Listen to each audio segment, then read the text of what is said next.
News ಜೊತೆ ಮಾತನಾಡೋದಕ್ಕೆ BJP ರಾಜ್ಯಾಧ್ಯಕ್ಷರಾಗಿರುವಂತಹ B Y. Vijayendra ಅವರಿದ್ದಾರೆ. ಅವರೊಟ್ಟಿಗೆ ಮಾತಾಡಿಸ್ಕೋಣ. ಈಗಾಗಲೇ ನಡೀತಿರುವ ಡಿ.ಕೆ. ಶಿವಕುಮಾರ್ ಅವರ ಕಾರ್ಯಕ್ರಮದಲ್ಲಿ ಸಂಸದರಾಗಿರ್ಬೋದು, ಶಾಸಕರಿಗೆ ಯಾರಿಗೂ ಕೂಡ ಆಹ್ವಾನ ನೀಡಿಲ್ಲ ಅಂತ ಒಂದ್ ರೀತಿಯಾಗಿ ವಿರೋಧ ವ್ಯಕ್ತವಾಗ್ತಿದ್ರೆ, ಇವತ್ತು ಮುನಿರತ್ನ ಅವರ ಮೇಲೆ ಹಲ್ಲೆ ಆಗಿದೆ ಅಂತ ಸ್ವತಃ ಅವರೇ ಹೇಳ್ಕೊಂಡಿದ್ದಾರೆ. ಈ ಬಗ್ಗೆ ಮಾತನಾಡೋದಕ್ಕೆ ವಿಜಯೇಂದ್ರ ಅವರಿದ್ದಾರೆ. ಅವರೊಟ್ಟಿಗೆ ಮಾತಾಡಿಸೋಣ. ಸರ್, ಇವತ್ತು ಮುನಿರತ್ನ ಅವರೇ ಕಾರ್ಯಕ್ರಮಕ್ಕೆ ಹೋದಂತ ಸಂದರ್ಭದಲ್ಲಿ ನನ್ನ ಮೇಲೆ ಹಲ್ಲೆ ಆಗಿದೆ, ಪೊಲೀಸ್ ಅವರು ಇರ್ಲಿಲ್ಲ ಅಂದ್ರೆ ಇವತ್ತು ನಾನು ಬದುಕೊಳ್ಳುತ್ತಿರ್ಲಿಲ್ಲ ಅನ್ನೋ ಒಂದು ಆರೋಪ ಕೂಡ ಮಾಡ್ತಿದ್ದಾರೆ. ಸರ್, ಅವ್ರ ಜೊತೆ ನೀವೇನಾದ್ರೂ ಮಾತಾಡಿದ್ರೆ ಈ ಘಟನೆ ಬಗ್ಗೆ ಏನ್ ಹೇಳ್ತೀರಾ ಸರ್? ಮುನಿರತ್ನ ಅವ್ರ ಜೊತೆಲಿ ಘಟನೆ ಆದ ನಂತರದಲ್ಲಿ ನಾನು ಮಾತನಾಡಿದ್ದೇನೆ. ಅವರು ಸಹ ರಾಜ್ಯದ ಉಪಮುಖ್ಯಮಂತ್ರಿಗಳ ನಡವಳಿಕೆ, ಅವರ ಅಧಿಕಾರದ ದರ್ಪದ ಬಗ್ಗೆ ಅವರು ಕೂಡ ಉಲ್ಲೇಖ ಮಾಡಿದ್ದಾರೆ. ನಾನು ತಮ್ಮ ಮುಖೇನ ರಾಜ್ಯದ ಉಪಮುಖ್ಯಮಂತ್ರಿಗಳಿಗೆ, ಬೆಂಗಳೂರು ಉಸ್ತುವಾರಿ ಸಚಿವರಿಗೆ ಕೇಳೋದಕ್ಕೆ ಬಯಸ್ತೇನೆ. ಇವತ್ತೇನೋ ಬೆಳಗ್ಗೆ ವಾಕಿಂಗ್ ಮಾಡಿಕೊಂಡು ಲಾಲ್ಬಾಗು, ಕಬ್ಬನ್ ಪಾರ್ಕ್ ಒಂದು ಸುತ್ತುವಡಿತಾ ಇದ್ರಲ್ಲ, ಕಳೆದ 2 ವರ್ಷದಿಂದ ಎಲ್ಲೋಗಿದ್ರಿ ನೀವು? ಎಲ್ಲೋಗಿದ್ರಿ ಕಳೆದ 2.5 ವರ್ಷದಿಂದ? ಇವತ್ತು GB ಅಂತ ಹೇಳ್ಕೊಂಡು ಇವತ್ತು ಕೂಡ ಬೆಂಗಳೂರು ಗುಂಡಿ ಮುಚ್ಚೋದಕ್ಕೆ ಸಾಧ್ಯ ಆಗ್ತಾ ಇಲ್ಲ. ಡಿ.ಕೆ. ಶಿವಕುಮಾರ್ ಅವರು ದೆಹಲಿಲಿ ರಸ್ತೆ ಹೆಂಗಿದೆ, ಲಂಡನ್ ಅಲ್ಲಿ ಆಗಿದೆ, ಅಮೆರಿಕದಲ್ಲಿ ಆಗಿದೆ ರಸ್ತೆಗಳು ಅಂತೇಳಿ ಅದನ್ನ ಇವತ್ತು ಪ್ರಸ್ತಾಪ ಮಾಡ್ತಾ ಇದ್ದಾರೆ. ನಿಮ್ಮ ಕೈಲಿ ಅಧಿಕಾರ ಇದೆ, ನೀವು ಉಪಮುಖ್ಯಮಂತ್ರಿಗಳಿದ್ದೀರಿ, ಬೆಂಗಳೂರು ಉಸ್ತುವಾರಿ ಸಚಿವರು ಇದ್ದೀರಿ. ಇವತ್ತು ಬೆಂಗಳೂರಿನ ಸಮಸ್ಯೆ ಇವತ್ತು ಪರಿಹಾರ ಮಾಡೋದಕ್ಕೆ ಆಗ್ತಾ ಇಲ್ಲ. ಬೆಂಗಳೂರಿನಲ್ಲಿ ಇವತ್ತು ವಾಹನಗಳನ್ನ ಬಿಟ್ಟು ದೋಣಿಯಲ್ಲಿ ಓಡಾಡ್ತಕ್ಕಂಥ ಪರಿಸ್ಥಿತಿ ನಿರ್ಮಾಣ ಆಗ್ತದೆ ಮಳೆ ಬಂದ್ರೆ.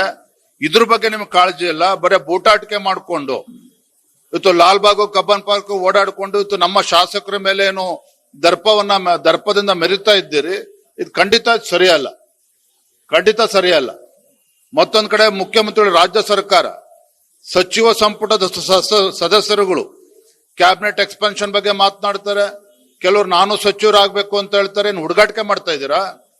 ರಾಜ್ಯದಲ್ಲಿ ಇವತ್ತು ರೈತರ ಪರಿಸ್ಥಿತಿ ಏನಾಗಿದೆ ಅಷ್ಟಾದ್ರೂ ಅರ್ಥ ಮಾಡ್ಕೋಬೇಕಿತ್ತಲ್ಲ ಮಾನ್ಯ ಮುಖ್ಯಮಂತ್ರಿಗಳು, ಕಾಂಗ್ರೆಸ್ ಸರ್ಕಾರ. ಹಾಗಾದ್ರೆ ಉಪಮುಖ್ಯಮಂತ್ರಿಗಳಿಗೆ, ಸಚಿವರುಗಳಿಗೆ ಗುಲ್ಬರ್ಗ ಎಲ್ಲಿದೆ ಅಂತ ಗೊತ್ತಿಲ್ಲ, ಬಿಜಾಪುರ ಎಲ್ಲಿದೆ ಅಂತ ಗೊತ್ತಿಲ್ಲ, ರಾಯಚೂರು ಎಲ್ಲಿದೆ ಅಂತ ಗೊತ್ತಿಲ್ಲ, ಯಾದಗಿರಿ ಎಲ್ಲಿದೆ ಅಂತ ಗೊತ್ತಿಲ್ಲ.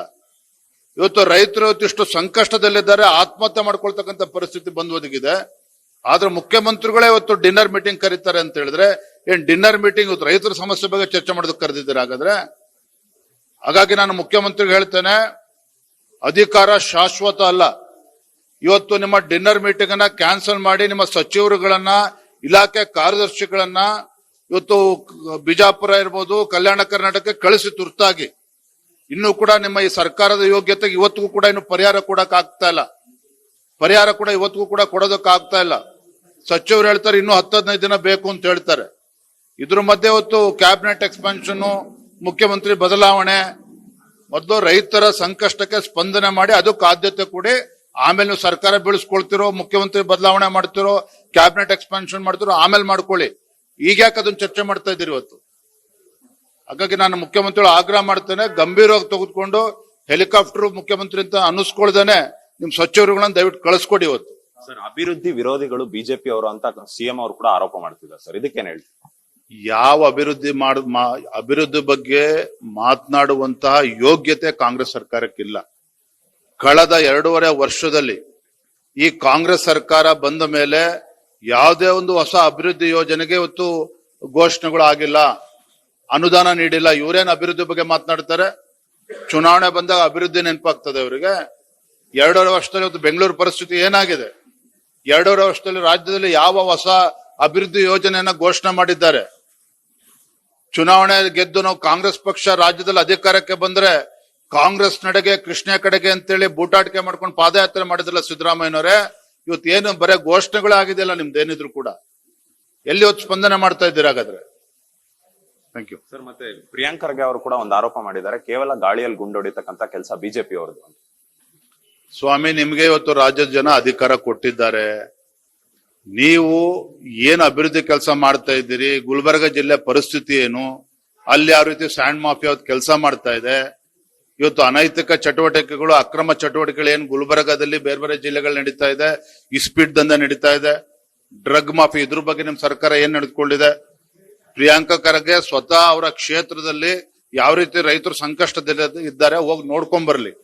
ಆಮೇಲೆ ಗಾಳಿಯಲ್ಲಿ ಗುಂಡುಡಿತಾರೋ ಅದ್ರ ಬಗ್ಗೆ ಮಾತನಾಡೋಣ ಕೂತ್ಕೊಂಡು. ಪ್ರಶ್ನೆ ಸರ್, ಇವತ್ತು ಮುನಿರತ್ನ ಅವರ ಘಟನೆ ಕುರಿತು ನೀವು ಹೇಳೋದಾದ್ರೆ, ಈ ರೀತಿಯಾಗಿ ಪದೇ ಪದೇ ಬಿಜೆಪಿ ಶಾಸಕರೇ ಟಾರ್ಗೆಟ್ ಆಗ್ತಿದ್ದಾರೆ ಅನ್ನೋ ಮಾತುಗಳು ಕೂಡ ಕೇಳಿ ಬರ್ತದೆ. ಆಗ್ತಿದಾರ ಸರ್? ನಿಜವಾಗ್ಲೂ ಟಾರ್ಗೆಟ್ ಆಗ್ತಿದಾರ ಬಿಜೆಪಿ ಶಾಸಕರು? ನೀವೇ ನೋಡ್ತಿದ್ರಲ್ರಿ, ಒಬ್ಬ ಚುನಾಯಿತ ಪ್ರತಿನಿಧಿಯ ಜೊತೆಲಿ ನಡೆದುಕೊಳ್ತಕ್ಕಂಥ ರೀತಿನ ಇದು, ಒಬ್ಬ ಸಚಿವರು ನಡ್ಕೊಳ್ತಕ್ಕಂಥ ರೀತಿನ ಇದು. ಒಬ್ಬ ಚುನಾಯಿತ ಪ್ರತಿನಿಧಿ ಅವನಿಗೆ ಗೌರವ ಇಲ್ವಾಗಾದ್ರೆ ಯಾವ ರೀತಿ ಮುನಿರತ್ನ ಅವ್ರ ಮೇಲೆ ಒಂದಾದ್ಮೇಲೆ ಒಂದು ಕೇಸ್ ಹಾಕ್ತಾ ಇದ್ದಾರೆ, ಯಾವ ರೀತಿ ಅವ್ರ ಮೇಲೆ ಒತ್ತಡ ಹೇರ್ತಕ್ಕಂಥ ಕೆಲಸ ಮಾಡ್ತಾ ಇದಾರೆ ನೋಡಿಲ್ವಾಗಾದ್ರೆ ಬೆಂಗಳೂರು ಜನ ಏನೇ ಮಾಡಿದ್ರು ಕೂಡ ಮುನಿರತ್ನ ಎಲ್ಲವನ್ನೂ ಕೂಡ ಧೈರ್ಯವಾಗಿ ಎದುರಿಸ್ತಾ ಇದ್ದಾರೆ. ಇದರ ನಡುವೆ ದಯವಿಟ್ಟು ನಾನು ತಮ್ಮ ಮೂಲಕ ರಾಜ್ಯದ ಉಪಮುಖ್ಯಮಂತ್ರಿ ನಾನು ವಿನಂತಿ ಮಾಡ್ತೇನೆ, ಫಸ್ಟ್ ನಿಮ್ಮ ನಡವಳಿಕೆನ ಸರಿಪಡಿಸ್ಕೊಳ್ಳಿ. Thank you. Thank you. Thank you.